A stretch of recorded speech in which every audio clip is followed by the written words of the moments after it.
नमस्कार दोस्तों। तो यह एक सत्य कथा है। एक समय था जब राजा इंद्र की परियां पृथ्वी पर नृत्य किया करती थी। सुबह के समय खुशबूदार पेड़ों से फूल गिरा करते थे।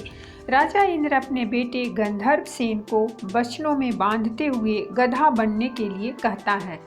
गंधर्व सेन का जन्म लाखा कुम्हार की गधी से होता है। वह कुछ ही समय में बड़ा हो जाता है और रात के आधे पहर के समय लाखा कुम्हार को आवाज लगाता है कि वह अपनी पैपापति नगरी के राजा को जाकर कहे कि वह अपनी लड़की पानदेबाई का विवाह उससे कर दे।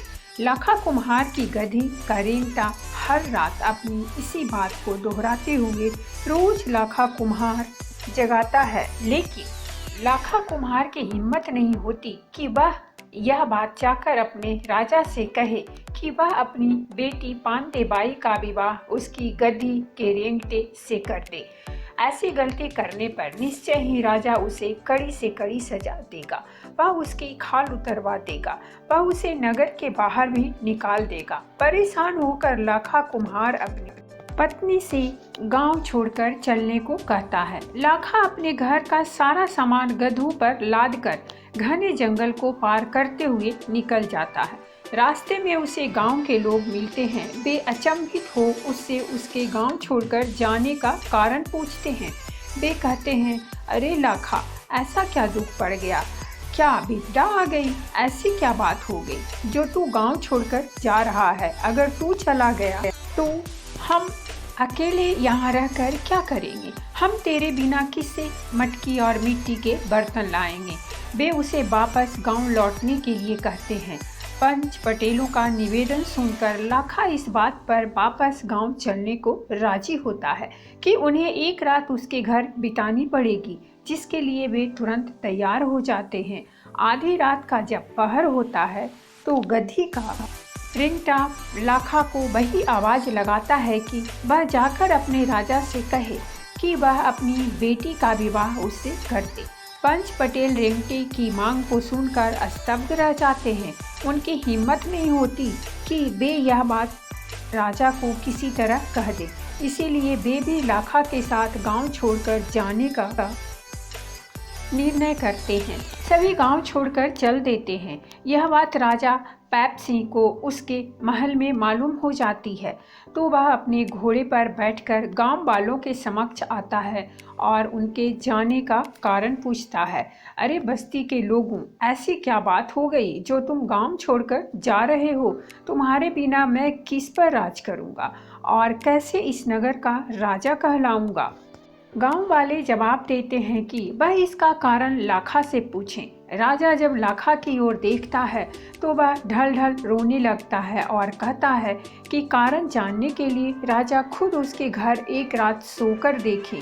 गांव वाले भी कहते हैं कि अगर राजा एक रात बिताने के लिए राजी हो जाएं तो वे भी वापस लौट जाएंगे।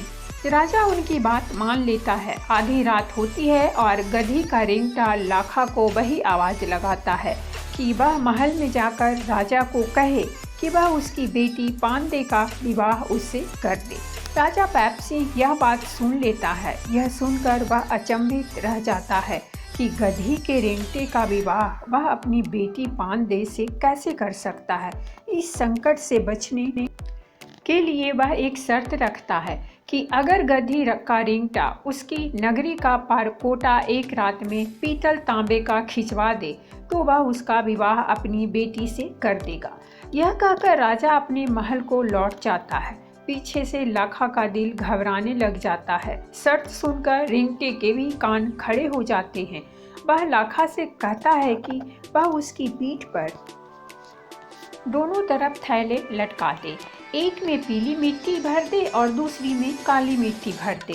इसके पश्चात वह उसे नगरी का फेरा लगवा दे। विवश हो लाखा उसकी बात मानते हुए नगरी का फेरा लगवा देता है। एक रात में परकोटा तांबे पीतल का हो जाता है। सूरज उगते ही महल में राजा को जैसे ही यह खबर लगती है उसका दिल घबरा जाता है। वह अपनी रानी से कहता है कि उसे अपने वचन को निभाने के लिए अपनी बेटी की शादी गधी के रेंगटे से करनी पड़ेगी। लेकिन शादी के बाद वह रेंगटे को महल में ही घर जवाई बनाकर रख लेगा। वह अपने नाई को बुलाकर उसके हाथ लाखा कुम्हार के यहाँ लगन भिजवा देता है। लगन आते देख लाखा गांव वालों को आवाज़ लगाता है कि वे उसके घर आकर लगन झिलाए जाएं। यह सब कार्य बड़ी शोभा से हो जाता है। लाखा बारात ले जाने की तैयारी में जुट जाता है। वह बिना किसी बैंड बाजे के बारात को लेकर घर चल देता है। लाखा रेंगटा बारात में नाचते हुए लोगों पर रुपये लुटाता चलता है। बारात जब राजा के यहाँ पहुँचती है तो महल में से उतरकर घर की महिलाएं तोरण द्वार पर मंगल गीत गाती हुई आती हैं और दूल्हे का स्वागत करती हैं। रानी आरती उतारती है। दोनों के गठजोड़ा जोड़कर पंडित उनके फेरे लगवाता है। पहले फेरे में राजा रानी अन्न का दान करते हैं, दूसरे में छल्ला अंगूठी, तीसरे में 5 बर्तन, चौथे में 5 कपड़े, पांचवें में सोने का दान, छठे में गज इष्टिया हाथी और घर के देवताओं का दान और 7वें में गौ माता का दान करते हैं। फेरे लगने के बाद बारात लौटने की तैयारी करती है। विदाई में महिलाएं गाली गीत गाती है। मालिन फूलों के हार बनाकर लाती है। पहली माला गणेश जी को अर्पण की जाती है, दूसरी लाखा बयाई को और तीसरी अपने नए जवाई साहब को पहनाई जाती है। बारात लौट जाती है, लेकिन बेटी और जवाई को महल में ही रोक लिया जाता है। उन्हें महल के तलघर में खर्चा पानी देकर रहने के लिए अकेला छोड़ दिया जाता है। जब दिन ढलने के बाद रात होती थी तो रेंगटा गंधर्व सेन बन जाता है। हर रात को वह मनुष्य देह में तब्दील हो जाता है और सुबह होते ही वापस गधा बन जाता है। कुछ समय पश्चात पांडे गर्भवती हो जाती है। वह एक के बाद एक 4 बच्चों को जन्म देती है, जिसमें सबसे बड़ा भर्तहरि, उससे छोटा विक्रमादित्य, उससे छोटी मेनाबंती और चौथे स्थान पर सबसे छोटा भाई सलीमादित्य जन्म लेता है। चारों बहन भाई महल के तलघर में खेलते कूदते हैं। एक दिन राजा पैप सिंह की रानी को अपनी बेटी की याद आती है। उसके हालचाल जानने के लिए वह अपनी दासियों को तलघर में भेजती है। वे जाकर देखती हैं कि पांडे हाथ में किताब लिए पढ़ रही है और चारों बच्चे मस्ती में खेल रहे हैं। दासियों से मिलकर वह कहती है कि वे जाकर उसकी माँ से कह दें कि उसने तो अपनी बेटी का विवाह गधे से किया था, लेकिन उसके 4 बच्चों का जन्म हुआ है। इतने में रेंगटा भी घास चरकर वापस लौट आता है। रात का वक्त होता है। रेंगटा अपनी खाल उतारकर गंधर्व सेन बन जाता है।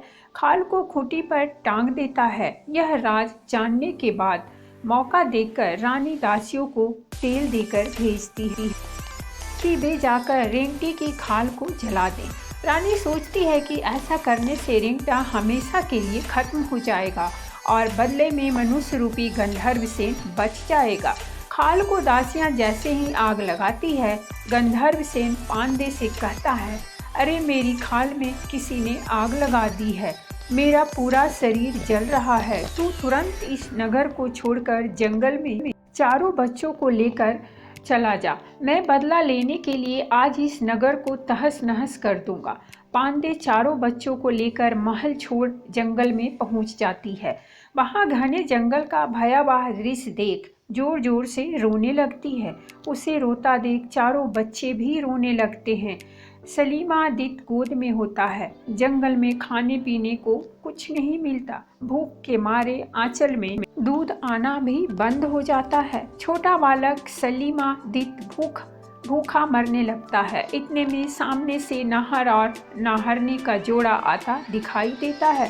भर्तहरि अपनी माँ से कहता है कि नाहर नाहरनी उन सब का शिकार कर खा जाएंगे, इसीलिए वह छोटे भाई को वहाँ छोड़कर आगे चले जाएं।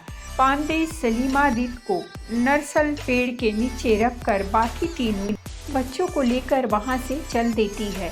घनी रात का समय होता है। आगे चलकर वे ढोवा पयाड़ पर पहुंचते हैं। रात का पहरा लगाने के लिए पहले पहर में विक्रमादित्य जागता है। ढोवा पयाड़ के पास स्थित बाबड़ी के बड़ में काले सांप का वास होता है। विक्रमादित्य को बड़ के पेड़ में चकवा चकवी दिखाई देते हैं।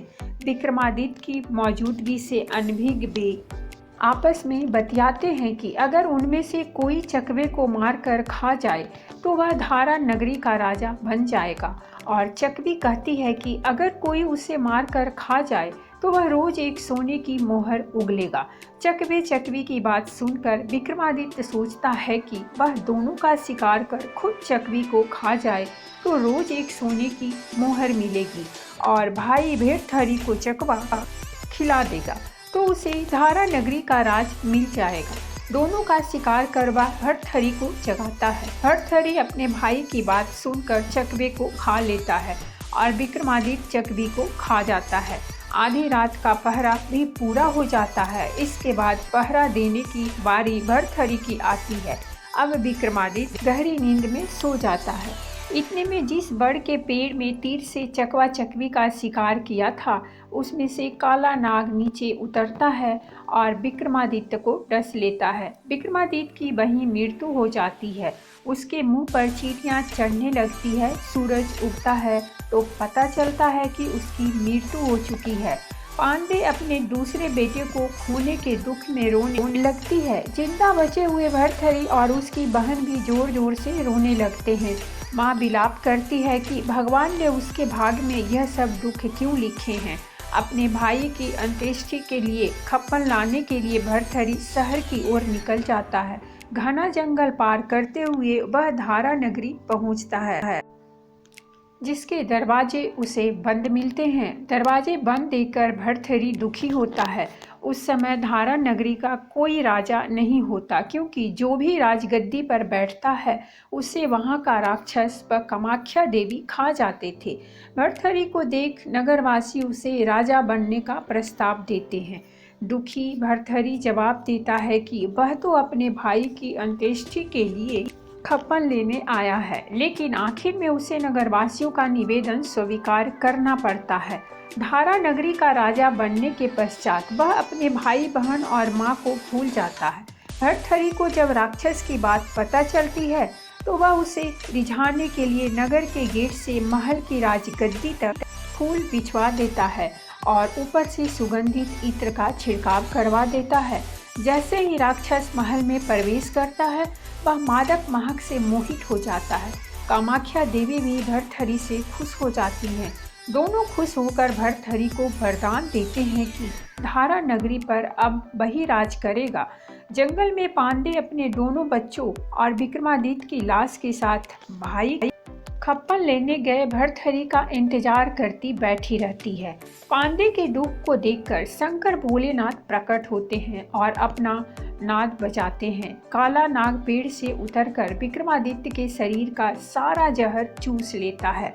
शंकर द्वारा अमृत जल के छींटे देते ही वह उठ खड़ा होता है। विक्रमादित्य को जिंदा कर शंकर अपनी धुनी पर वापस चले जाते हैं। एक दिन धारा नगरी में चोरी हो जाती है, जिसमें डकैत गायों को चोरी करके ले जाते हैं।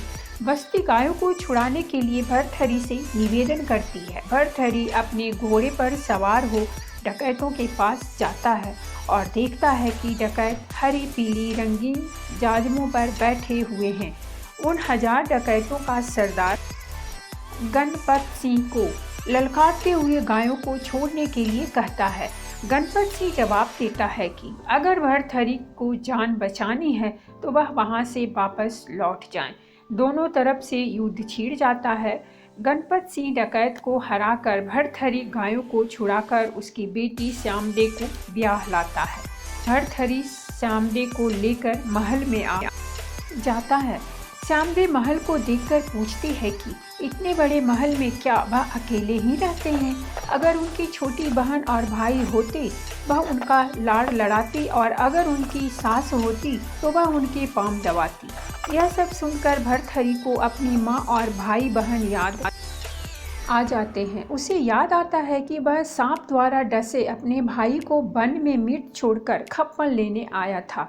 वह अपनी माता व छोटी बहन को जंगल में रोता छोड़कर आया था। भर्तहरि को उनकी याद सताने लगती है और वह उनसे मिलने के लिए व्याकुल हो जाता है। वह तुरंत जंगल की ओर लौट जाता है, जहाँ उसने उन्हें आखिरी बार छोड़ा था। जंगल में पहुंचकर वह रोने लगता है। उसे रोता देख शंकर फिर से प्रकट होते हैं और उसके रोने का कारण पूछते हैं। भर्तहरि का दुख सुनकर उसे आश्वस्त करते हैं कि उसे जल्द ही उसकी बिछड़ी माँ व भाई बहन वापस मिल जाएंगे। शंकर के कहे अनुसार भर्तहरि को अपनी माँ, भाई विक्रमादित्य व बहन मेनाबंती वापस एक ही जगह पर मिल जाते हैं। सब गले मिलते हैं। भर्तहरि सभी को लेकर धारा नगरी के महल में लौट जाता है और फिर वहां राज करने लगता है। तो दोस्तों, ये थी हमारी आज की कहानी। अगर अच्छी लगी हो तो प्लीज़ हमारे चैनल को सब्सक्राइब कीजिए, वीडियो को लाइक और शेयर जरूर करें।